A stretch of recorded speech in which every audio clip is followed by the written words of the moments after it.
Not for someone like you. Maggie Collins stepped out of her car and adjusted the simple white t-shirt she had thrown on that morning. She glanced down at her well-worn jeans and sneakers, then up at the gleaming glass doors of Boston Luxury Motors. The showroom was a symbol of wealth, dripping in polished chrome and gleaming exotic cars. The moment she stepped inside, the atmosphere shifted.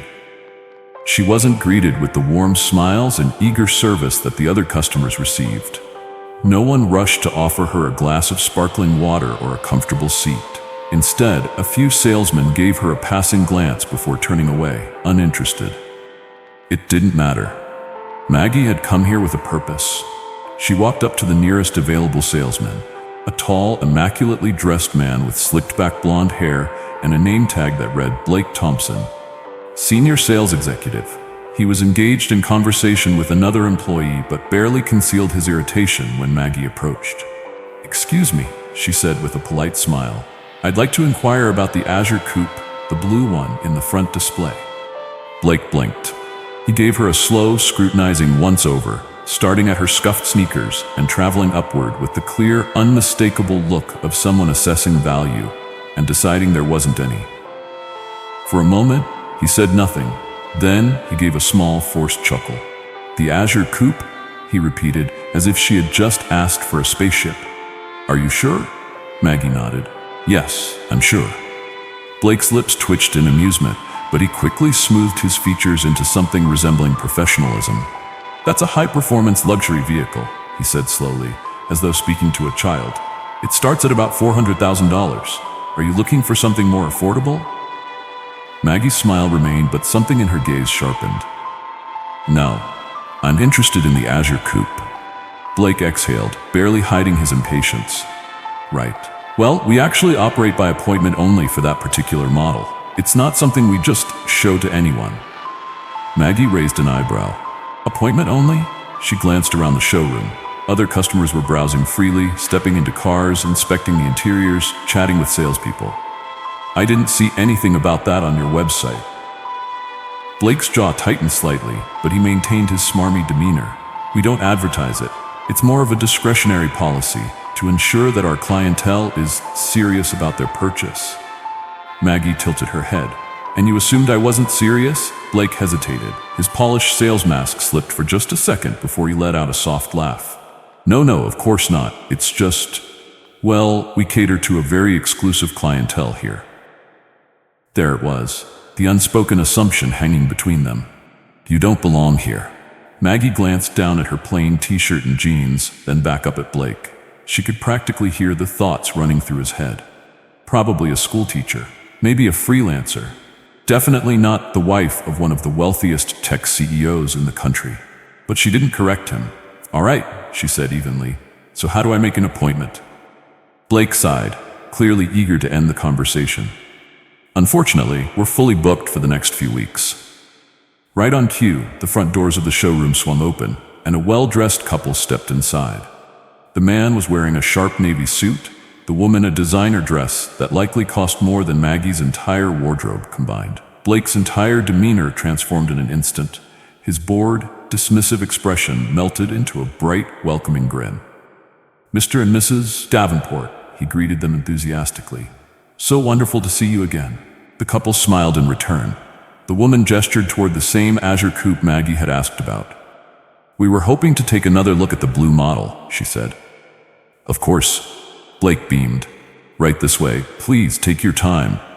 Maggie crossed her arms, watching. "I thought you were fully booked." Blake turned back to her, clearly annoyed that she was still standing there. He gave a small shrug. "They're returning clients," he said dismissively. "We make exceptions for—" He waved a hand vaguely in the air. "Certain customers." Maggie let out a slow, measured breath. "I see." Blake, sensing victory, gave her a condescending pat on the shoulder. "Tell you what," he said, as if bestowing a great favor. "If you're interested, I can show you some pre-owned models, something more in your price range." Maggie's fingers curled slightly, but her voice remained steady. "No, thank you," Blake shrugged. "All right, your choice." "But between us," he leaned in slightly, lowering his voice as though sharing a secret, "the people who actually have money don't dress like—" He gestured vaguely at her outfit. "You know what I mean?" Maggie met his gaze head on. There was no anger in her eyes, no frustration, just a quiet, knowing amusement that made Blake hesitate, just for a second. "Thank you for your time," she said calmly. "Have a great day, Mr. Thompson." And with that, she turned on her heel and walked out of Boston Luxury Motors. As she reached her car, she pulled out her phone and dialed a familiar number. The line rang twice before a deep, commanding voice answered. "Hey," Alexander Collins said on the other end, the sound of a keyboard clacking in the background. "Everything all right?" Maggie slid into the driver's seat, her lips curling into the faintest of smiles. "Yes," she murmured, glancing back at the showroom. Through the glass, she could see Blake laughing with the well-dressed couple, completely unaware that his world was about to turn upside down. "I just had a rather interesting experience at Boston Luxury Motors," she said. The typing stopped.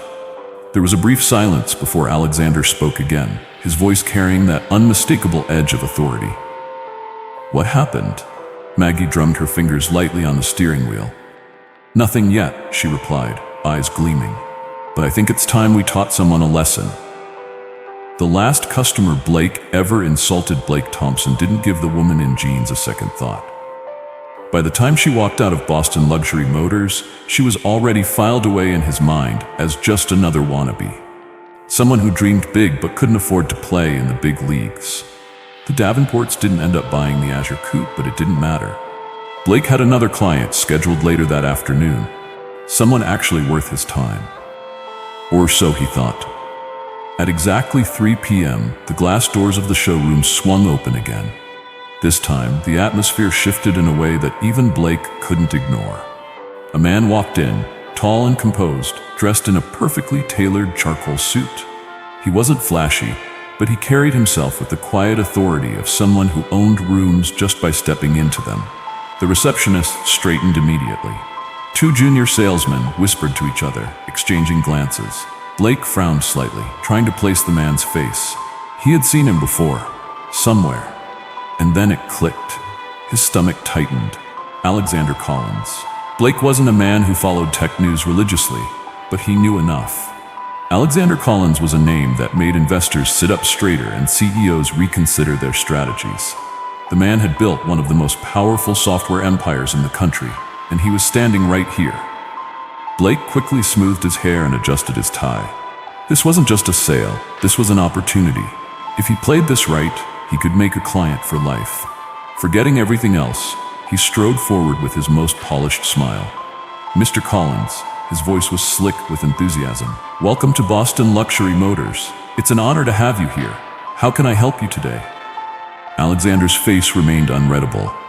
"I'm here to make a purchase." Blake's pulse quickened. "This is it, of course. We have an amazing selection of high-performance vehicles. If I may ask, what kind of driving experience are you looking for?" Alexander's gaze flicked toward the blue Azure Coupe, the same car Maggie had asked about earlier. "I want that one," he said simply. Blake practically glowed. "Excellent choice, sir. The Azure Coupe is an elite vehicle.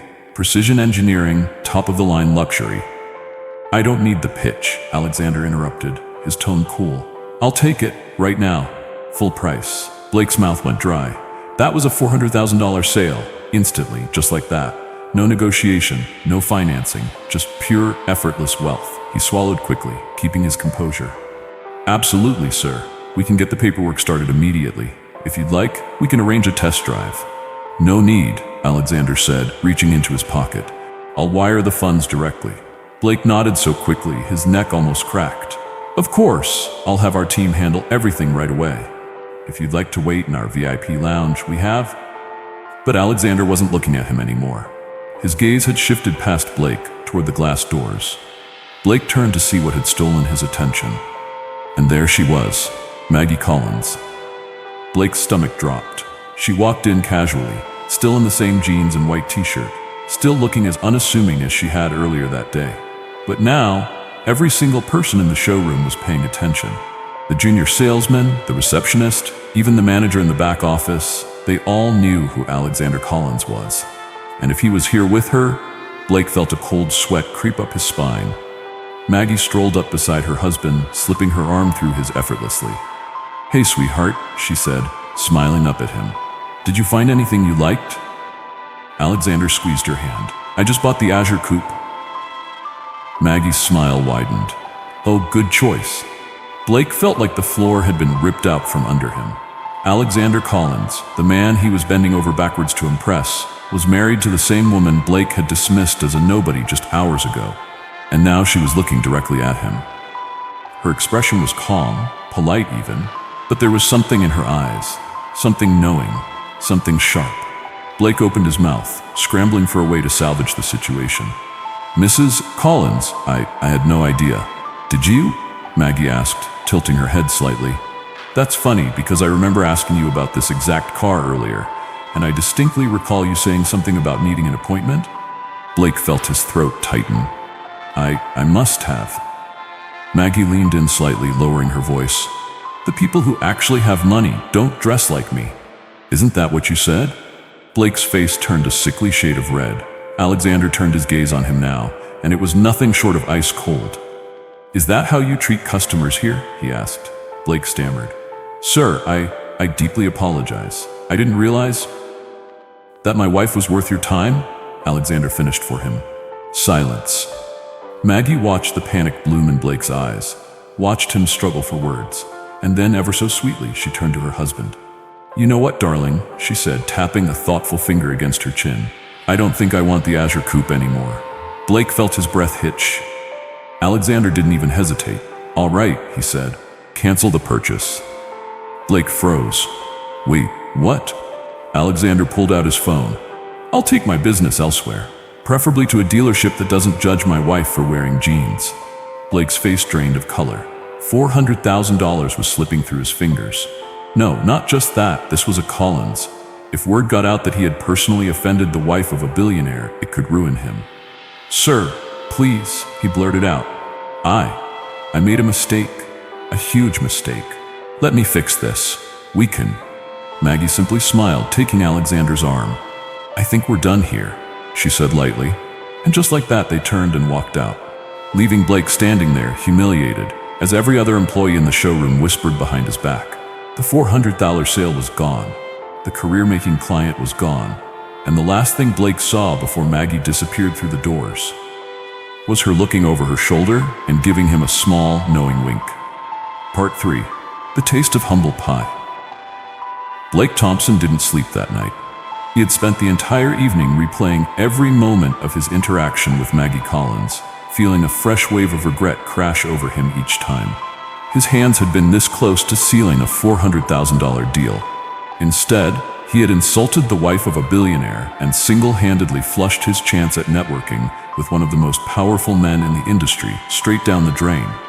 Worse, the story had spread. By the next morning, the entire sales floor was buzzing about it. Blake walked into Boston Luxury Motors with an overwhelming sense of dread. Every glance from his coworkers carried a mixture of amusement and pity. The junior salesmen smirked behind their coffee cups. The receptionist avoided eye contact. Even Mark, his boss, summoned him to his office with a look of pure disappointment. What the hell were you thinking? Mark demanded, slamming a printed-out email onto his desk. Blake's stomach sank as he skimmed the message. It was from Alexander Collins' executive assistant. A formal complaint. Not just about the way Blake had treated Maggie, but about the entire dealership's customer service standards. This man could have been a lifelong client, Blake, Mark continued, voice tight with anger. Do you even realize the damage you've done? Collins isn't just rich. He's influential. His word carries weight. If he tells people not to shop here, we're screwed. Blake swallowed hard. Look, I can fix this, he said quickly. I'll call them, apologize, offer them a better deal. Mark shook his head. It's too late. Collins' assistant made it very clear they're never setting foot in this dealership again. Blake clenched his fists under the desk. This wasn't just about losing a sale. This was about his reputation. If word got out in the luxury auto industry that he had alienated someone like Alexander Collins, it could make future clients hesitate before working with him. And hesitation was the death of high-end sales. Still, as much as it stung, Blake convinced himself that was the end of it. He would lay low, work harder, salvage his image over time. But what he didn't realize was that Maggie Collins wasn't done with him yet. The setup. It started small. A few days later, a young woman walked into Boston Luxury Motors. She was in her mid-20s, dressed in an oversized hoodie, ripped jeans, and sneakers. Blake barely glanced up from his desk. Another waste of time. But before he could wave one of the junior salesmen over to deal with her, she strode straight to his desk. "Hey," she said, flipping her hair over one shoulder. "I'm looking for a new car." Blake forced a tight smile. "Of course. Do you have a specific model in mind?" She shrugged. "Not really. Just something nice. Money's not an issue." He almost rolled his eyes. He had seen this before. Young kids who thought they were influencers, hoping to test drive an expensive car just for the Instagram photos. Still, he played along. "All right," he said, standing. "Let me show you some options." Before he could take a step, she pulled out her phone and snapped a picture of him. Blake blinked. What are you doing?" The woman grinned. "Oh, I'm just texting my aunt. She told me to ask for you specifically." Blake frowned. "Your aunt?" "Yeah," she said, still tapping on her phone. "She said you're really good at figuring out who actually has money." His stomach twisted. Something was wrong. Before he could ask for clarification, the woman's phone buzzed with an incoming message. She glanced at it, then smiled up at him. "She says hi, by the way." Then she turned the phone toward him. Blake's breath caught in his throat. The message was from Maggie Collins, and it read, "Oh, wonderful. That's the salesman who told me I couldn't afford the Azure coupe. Let's see how he does this time." Blake's blood went ice cold. It was a setup. Maggie Collins hadn't just walked away from that dealership humiliated. She had walked away plotting. And now she was sending people, her niece apparently, to mess with him. But before Blake could even react, the front doors swung open again. More people walked in. A lot more. One by one, casually dressed customers strolled into the showroom. Some looked like college students. Others were older, dressed in low-key outfits, yoga pants, baseball caps, sweatshirts. And every single one of them asked for Blake by name. It was a never-ending stream of people who didn't look wealthy, but who claimed to have unlimited budgets. It didn't take long for the other salesmen to notice. "Yo, Blake," one of them snickered. "Looks like you're getting real popular all of a sudden." His boss, Mark, wasn't amused. He yanked Blake aside, voice sharp. "What the hell is going on?" Blake's mouth was dry. "I think someone's messing with me," he admitted. Mark narrowed his eyes. "You mean like Maggie Collins?" Blake's stomach sank. "You knew?" "Of course I knew," Mark snapped. "I got a call from a buddy at another dealership. Turns out Maggie Collins has been sending mystery shoppers to every luxury dealership in town. And you want to know the kicker?" Blake swallowed hard. "What?" "Some of them actually do have money," Mark said. "She's making sure every dealership gets a fair shot. But the second someone treats them like you treated her." He let the sentence hang. Blake felt his pulse hammering. This wasn't just pranking him. This was a calculated attack on his entire sales philosophy. And it was working. Because after an entire day of dealing with Maggie's people, Blake had made exactly 0 sales. His gut told him this was far from over. And deep down, he knew one thing for sure. He had massively underestimated Maggie Collins. The Taste of Humble Pie Part 3. Blake Thompson had thought the worst was over. He was dead wrong. Maggie Collins wasn't just sitting back and letting karma do its thing. No, she was engineering his downfall, piece by piece. And now, she had turned his own arrogance into a weapon against him. By the end of the day, Blake's reputation wasn't just bruised, it was bleeding out. And trust me, you're not going to want to miss what happens next. What's Maggie's next move? How far will she take this revenge? Hit that like, share, and subscribe to make sure you don't miss Part 4, because things are about to get even worse for Blake. The Taste of Humble Pie, Part 4. Blake Thompson barely slept that night. The weight of what had happened, the humiliation, the lost sale, the sheer embarrassment, gnawed at him. He kept replaying the moment Alexander Collins had called him out in front of the entire showroom, exposing his arrogance like a spotlight on a cockroach. But worst of all, the look on Maggie's face. She hadn't gloated. She hadn't smirked. She had just walked away, leaving him drown in his own mistakes. By morning, Blake was determined to fix things. Not because he had suddenly become a better person, but because his career was hanging by a thread. If he didn't do damage control, he might as well start packing his desk. As he stepped into Boston Luxury Motors, he noticed the way people looked at him, whispered behind his back. Even Richard Mason, the dealership owner, barely acknowledged him. He went straight to his office, shut the door, and pulled up his email. An invitation from the Collins Foundation was sitting in his inbox. His stomach tightened. Dear Mr. Thompson, we appreciate your willingness to contribute to our cause. As discussed, we look forward to your participation in our upcoming benefit gala. You will be assisting with setup, guest coordination, and most importantly, working with the children. Your presence is expected. Sincerely, Maggie Collins. Blake swallowed hard. This wasn't just some charity dinner where rich people sipped champagne and wrote checks. He was being put to work. For the first time in years, Blake felt something unfamiliar: doubt. The evening of the gala arrived, and Blake found himself at the event hall, not as a guest, but as a volunteer. He was dressed in a standard staff uniform, a simple polo and slacks, stripped of his usual designer suit superiority. The humiliation was immediate. Alexander Collins had orchestrated this with surgical precision. Blake was stationed at the entrance, assisting guests. Instead of selling luxury, he was holding doors, handing out programs, and directing people to their seats. A few of Boston's wealthiest socialites recognized him from the dealership, their eyebrows raising in amusement. "What's a sales manager doing playing usher?" one muttered. Blake forced a tight smile and said nothing. And then Maggie arrived. She was effortlessly elegant in a midnight blue dress, nothing flashy, just enough to command attention with quiet grace. She walked past Blake without acknowledging him, engaged in warm conversation with donors, her mere presence a reminder of how far above him she really was. Blake clenched his jaw. He needed to prove he wasn't some heartless jerk.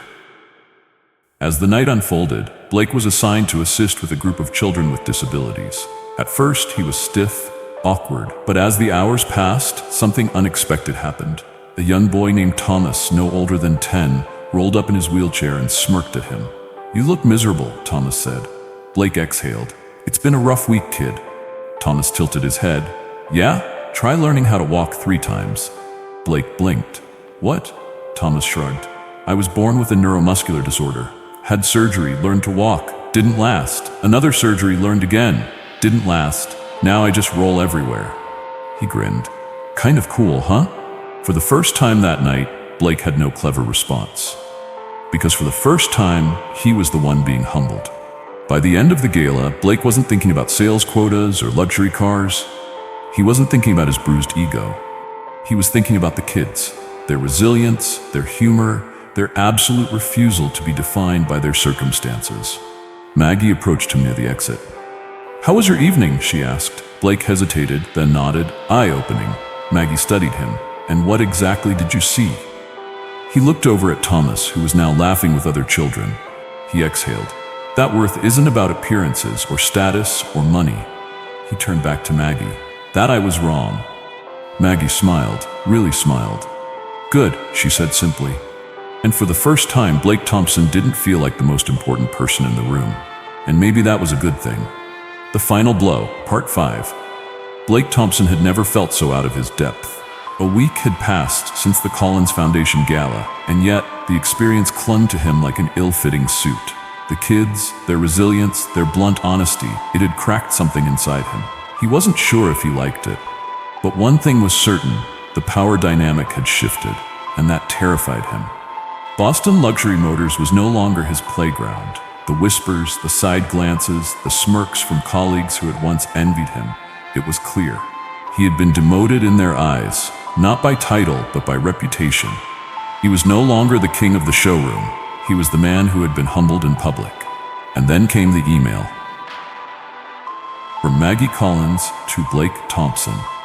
Subject: next steps. Blake, I hope last week gave you some perspective. Alexander and I will be visiting Boston Luxury Motors tomorrow. We expect a level of professionalism that aligns with the values we uphold at the Collins Foundation. I trust that won't be an issue.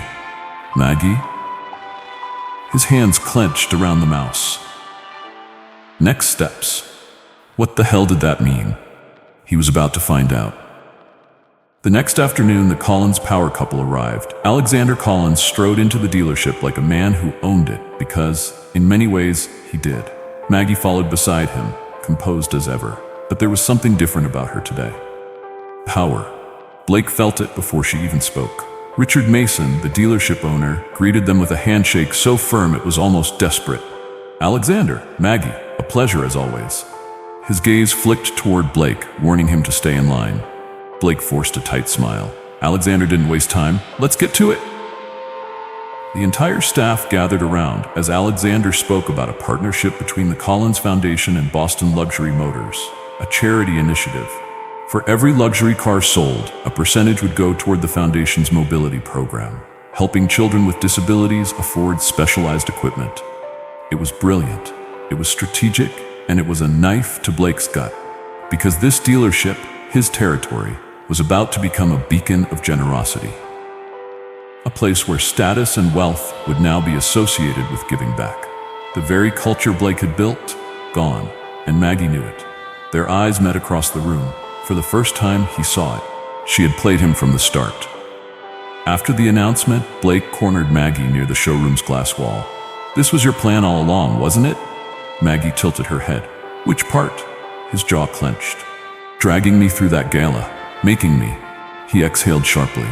"You wanted me to see something, to change." Maggie studied him. "Did you?" Blake hesitated. For the first time in years, he didn't have a smooth answer. And Maggie knew that too. She leaned in just slightly, lowering her voice. "You underestimated me, Blake. That was your first mistake." He swallowed. "And my second?" She smiled, calm, victorious, thinking this was about you. And just like that, she walked away. Part 6, the ultimate checkmate. Blake Thompson was drowning. Not in water, but in something far worse, irrelevance. Since the Collins Foundation partnership had been announced, the culture at Boston Luxury Motors had shifted drastically. His aggressive, status-driven tactics no longer held weight. Customers now asked about donation impact instead of horsepower. Employees whispered about Maggie Collins with something dangerously close to admiration. And worst of all, his numbers were slipping.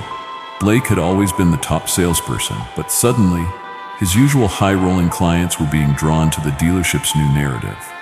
One of legacy, purpose, and giving back. He'd lost 3 major commissions this week alone. The power was no longer his, and the woman responsible for it all? Maggie Collins. A sudden invitation. The email came late Friday evening. From Maggie Collins to Blake Thompson. Subject: a new opportunity. Blake, you've always prided yourself on being a man of influence. I'd like to test that theory.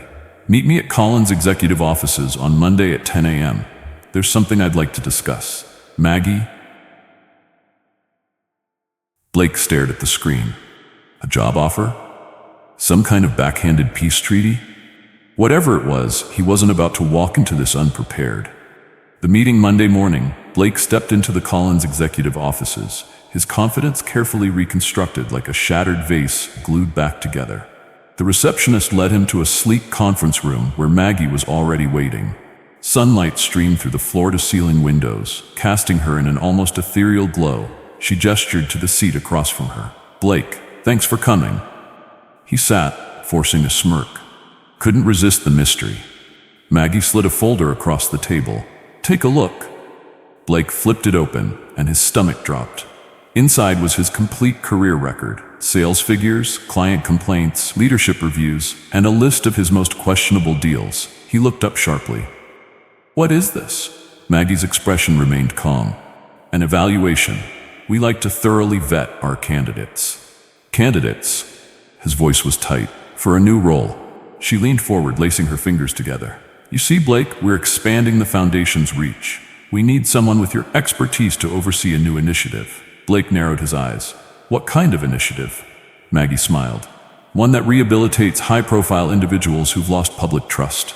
A corporate redemption program." The room felt smaller. "I'm offering you a choice," Maggie continued smoothly. "You can continue clawing for relevance in a dealership that no longer suits you, or you can be part of something bigger." Blake exhaled slowly. "And if I say no?" Maggie's smile didn't waver. "Then I suppose we'll both see where your career goes from here." A checkmate. Now that's how you play the long game. Who's loving Maggie's flawless revenge arc? If you want more, you know what to do. Like, share, and subscribe. Because trust me, it's not over yet. Part 6. The Awakening of a Storm. Maggie sat in the dim glow of her study, her fingers resting lightly on the polished oak desk. The events of the previous day refused to fade from her mind. She could still hear Blake Thompson's voice dripping with arrogance, his dismissive laughter as he glanced at her up and down. This car isn't for people like you. Come back when you can afford it. The memory burned inside her like a slow, controlled fire. Maggie wasn't one for emotional outbursts. She wasn't the type to scream or demand apologies, but that didn't mean she would let it go.